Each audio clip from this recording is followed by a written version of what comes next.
Ladies and gentlemen, welcome to the 16th edition of Today in the World of Wrestling. Man, it seems like we just started this series a couple days ago, and now we're on episode 16 already. Regardless, tonight we are covering the episode of NXT that aired on July 20th, 2016. I know we're a day late, but that's because Wednesday being yesterday, was Ultima Lucha Dos Part 3, which was 2 hours. And then we had a special multiple-person thing lined up where we did a review that ended up going past midnight, so we wouldn't have had time to do NXT even if we wanted to. But we're here. We watched NXT, and it was a solid show. What do you think, John? Oh, I had a lot of fun with it tonight. Yeah, so let's get things started with what we opened the show with, that being Rhyno versus Samoa Joe. John, I didn't really care too much about this match, but I want your opinion. It was all right up until the finish because you could really tell Rhyno was getting exasperated, but I think it was smart to get the worst match out of the way first. So Absolutely, and that's exactly what they did. Samoa Joe got the victory via tap out. He had the Coquina clutch locked in for no more than 5 seconds, and Rhyno gave up. Yep. We had an Andrea D'marco interview with Asuka, who doesn't really seem to care who wins between Nia and Bayley because she's willing to fight both. I like this promo from Asuka, succinct and to the point. That's how her promo style should be. I like that she still has an air of mysticism about her. You don't really know what's going on in her head. Yeah. We had an inside look at the NXT talent that got drafted to the main roster on Tuesday during the SmackDown Live draft.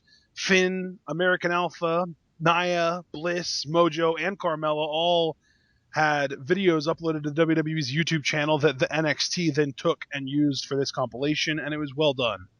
Good stuff. So then we had what was supposed to be American Alpha versus Authors of Pain, but Authors of Pain came out and beat down American Alpha during Alpha's entrance on the ramp. And then we went to a commercial, and when we came back, Alpha was still recovering, but when they did recover, they shoved all of the officials to the side and grabbed a ref and said this match is still on, and then went down to the ring and chased the Authors of Pain and really beat them out of the ring and kind of took over. Yeah, this was a great segment. And then we got the match, American Alpha versus the Authors of Pain. Alpha did some amazing stuff in this match. I would definitely recommend going back and watching it if you can. But at the end of the day, it just wasn't enough because the Authors of Pain got the advantage on the outside of the ring and then brought Gable in, and it hit him with their Russian leg sweep lariat combo move. I have plenty to say about this match on TitWoW, so...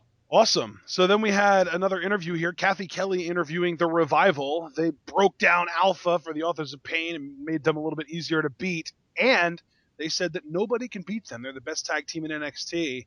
And, of course, we got a clink as usual.